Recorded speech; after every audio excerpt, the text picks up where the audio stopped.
मैं शिवम सिंह और आप देख रहे हैं रश्मि न्यूज। तो डेली न्यूज के न्यू एपिसोड में आपका स्वागत करता हूं और आज हम बात करेंगे कुछ बड़ी खबरों के बारे में, जैसे कि पॉलिटिक्स, इकोनॉमी, टेक्नोलॉजी और innovation, sports, world affair, breaking news, crime and law, defence, environment and climate और इंटरटेनमेंट के कुछ अलग अलग सेक्टर्स के बारे में। टाइम को ना वेस्ट करते हुए आते हैं सीधे पॉइंट पर और फुल डिटेल में हम इसको डिस्कस करेंगे और सिंपल भाषा में। तो चैनल पे नए हो तो चैनल को सब्सक्राइब कर ताकि आने वाली नई वीडियोस की अपडेट आपको मिल जाए।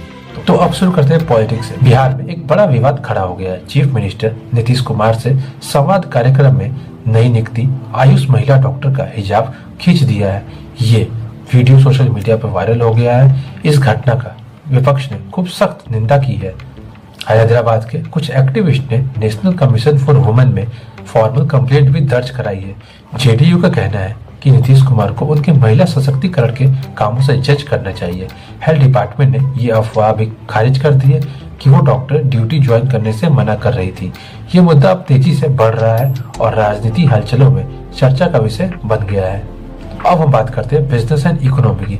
इंडिया और ओमान 18 दिसंबर 2025 को फ्री ट्रेड एग्रीमेंट पर साइन करने जा रहे हैं। ये confirmation union commerce minister Piyush Goyal ने दी है।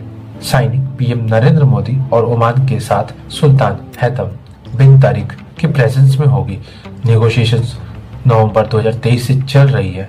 कॉम्प्रिहेंसिव इकोनॉमिक पार्टनरशिप एग्रीमेंट पर इससे सेक्टर्स जैसे textile, footwear, automobiles, gems and jewellery, renewable energy और ऑटो कंपोनेंट्स में इमेंस अपॉर्चुनिटी मिलेगी। इंडिया के ओमान के थ्रू जीसीसी रीजन में ईस्टर्न यूरोप, सेंट्रल एशिया और अफ्रीका के मार्केट का एक्सेस मिलेगा। Energy transition with green hydrogen and battery storage, infrastructure और logistics, food security with food parks और startup ecosystem in AI and deep techs. ये agreement bilateral trade को boost करेगा और लिमिटलेस पोटेंशियल को एक्टिव करेगा। अब हम बात करते हैं टेक्नोलॉजी और इनोवेशन की। ओपन एआई चैट जीपीटी के लिए अडल्ट मोड अर्ली 2026 में लॉन्च करने वाले हैं। ये फीचर मैच्योर और अडल्ट कन्वर्सेशन को अलाउ करेगा, लेकिन ये कम्प्लीटली ऑप्शन इन होगा, मतलब यूजर को खुद ऑप्शन को चूज करना पड़ेगा। एक्सेस के लिए स्ट्रिक्ट एज वेरिफिकेशन जरूरी है, जिसमें एआई बेस्ड एज प्रेडिक्शन और गवर्नमेंट आईडी को चेक करना शामिल होगा। लेकिन इस अनाउंसमेंट के साथ क्रिटिक्स ने सीरियस कंसर्न्स को उठाए हैं, जैसे एआई पर डिपेंडेंसी बढ़ना, intimacy issues, mental health risk और प्राइवेसी का खतरा। ओपनएआई का मानना है कि ये अडल्ट यूजर्स को रिस्ट्रिक्शन से फ्रीडम देगा, लेकिन सेफ्टी और एथिक्स की प्रायोरिटी भी दी जाएगी। ये डेवलपमेंट एआई के फ्यूचर पर एक नए सवाल को खड़े करता है। अब हम बात करते हैं स्पोर्ट्स की। क्रिकेट से एक निराशाजनक खबर आई है। इंडिया और साउथ अफ्रीका के बीच लखनऊ के इकाना स्टेडियम में होने वाले चौथा T20 इंटरनेशनल मैच घने कोहरे की वजह से रद्द कर दिया गया है। टॉस भी डिले हुआ क्योंकि फॉग बहुत ज्यादा ग्राउंड के ऊपर छाया हुआ था। मल्टीपल इंस्पेक्शन के बाद भी अंपायर्स ने फैसला किया कि खेलना सेफ और पॉसिबल नहीं है। एक भी बॉल नहीं फेंका गया। 5 मैच की सीरीज में इंडिया अभी 2-1 से आगे है। अब डिसाइड 5वां और फाइनल T20 मैच 19 नवंबर औरंगाबाद में खेला जाएगा। ये घटना उत्तरी भारत में बढ़ते स्मॉग और पॉल्यूशन को सीरियस इफेक्ट को भी हाईलाइट करती है। अब हम बात करते हैं वर्ल्ड अफेयर की। इंडिया बांग्लादेश रिलेशन में नए तनाव की खबर दिख रही है। ढाका में जुलाई ओइका बैनर का तहत सौन प्रोटेस्टर्स ने इंडियन हाई कमीशन की तरफ मार्च शुरू कर दिया है। डिपोज्ड पीएम शेख हसीना और अन्य लोगों की रिपार्टिएशन की मांग करते हुए ये प्रोटेस्ट एंटी इंडिया स्लोगन्स और एलिग्ड इंडियन इन्फ्लुएंसेस के खिलाफ था, लेकिन ढाका पुलिस ने हैवी सिक्योरिटी डिप्लॉय करके मार्च को उत्तर बाधा में रोक दिया, हाई कमीशन तक पहुंचने से पहले। इससे पहले इंडिया ने बांग्लादेश हाई कमीशन को समन किया और स्ट्रॉन्ग कंसर्न्स को कन्वे किया। एक्सट्रीमिस्ट एलिमेंट की एक्टिविटीज और इंडियन मिशन के आसपास सिक्योरिटी सिचुएशन क्रिएट करने के थ्रेट पर मिनिस्ट्री ऑफ एक्सटर्नल अफेयर ने इंटरिम गवर्नमेंट से डिप्लोमेटिक ऑब्लिगेशन के अनुसार इंडियन मिशन की सेफ्टी इंश्योर करने की एक्सपेक्टेशन जाहिर की। ये घटना बायलैटरल रिलेशन पर एक नए सवाल खड़े कर रही है।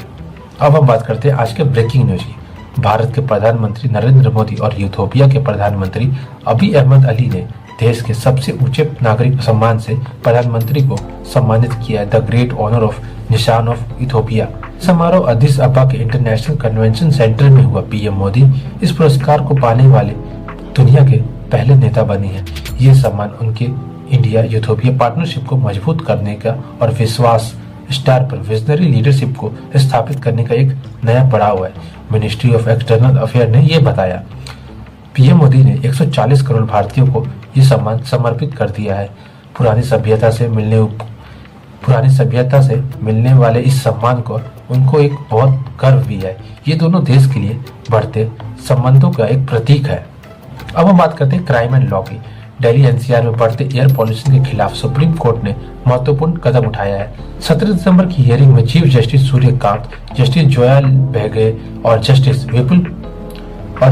विपुल पंचोली की बेंच ने national highway authority of India and municipal corporation of Delhi को सीरियस डायरेक्शन दिए। कोर्ट ने कहा कि दिल्ली के बॉर्डर्स पे मौजूद 9 टोल प्लाजा जैसे गुड़गांव बॉर्डर्स घंटों के ट्रैफिक जैम्स को क्रिएट कर रहे हैं, जिससे व्हीकल्स की लॉन्ग क्यूज को एमिशन बढ़ रही है, जो क्रॉनिक कंजेशन और पोल्यूशन को बढ़ा रहे हैं। इसलिए एनएचआई और एमसीडी को अर्जेंटली टोल प्लाजा को रिलोकेट करना होगा या टेम्पररी बंद करना होगा। ये फैसला दिल्ली की खराब होती हवा की क्वालिटी को सुधारने की दिशा में एक सीरियस एफर्ट है। अब हम बात करते हैं डिफेंस की। भारत की स्वदेशी डिफेंस टेक्नोलॉजी में एक महत्वपूर्ण कदम Ghatak remotely piloted strike aircraft जो stealth unmanned combat aerial vehicle है, जो ऑरा D1 प्रोजेक्ट के तहत कॉन्फ़िगरेशन फ्रीज माइलस्टोन अचीव कर लिया है। इसका मतलब है कि एयरक्राफ्ट का ओवरऑल डिजाइन अब मैच्योर और एडवांस फेज में पहुंच गया है। सब सिस्टम और स्ट्रक्चरल एलिमेंट्स की कॉन्फ़िगरेशन फाइनल हो चुकी है। अब अगला फेज शुरू होगा, detailed design, prototyping, subsequent flight और टेस्टिंग। इसमें high fidelity simulation, wind tunnel testing, CFD analysis और ग्राउंड टेस्ट शामिल है। ये सफलता आत्मनिर्भर भारत और इंडिजिनस स्टेल्थ टेक्नोलॉजी के सपने को और करीब ला रही है। अब हम बात करते हैं इन्वायरमेंट एंड क्लाइमेट की। भारत के मौसम में बड़ा ठंड और बारिश का मिक्स पैटर्न जारी है। सेंट्रल, नॉर्थ वेस्ट और ईस्ट इंडिया के हिस्सों में कोल्ड वेव कंडीशन अभी भी बरकरार है। पिछले 24 घंटों में मध्य प्रदेश, ईस्टर्न राजस्थान और छत्तीसगढ़ में सीवियर कोल्ड वेव देखा गया। मिनिमम टेम्परेचर कल 2 से 3 डिग्री सेल्सियस तक पहुंच गया। वेस्टर्न मध्य प्रदेश में रोजगार में सबसे कम 6 डिग्री सेल्सियस रिकॉर्ड किया गया। उड़ीसा के कुछ आइसोलेटेड पॉकेट्स में फॉग भी रिपोर्ट हुआ। IMD के अनुसार अगले 2 से 3 दिन तक ठंड और रहेगी, उसके बाद हल्की बढ़ोतरी और पॉसिबल है।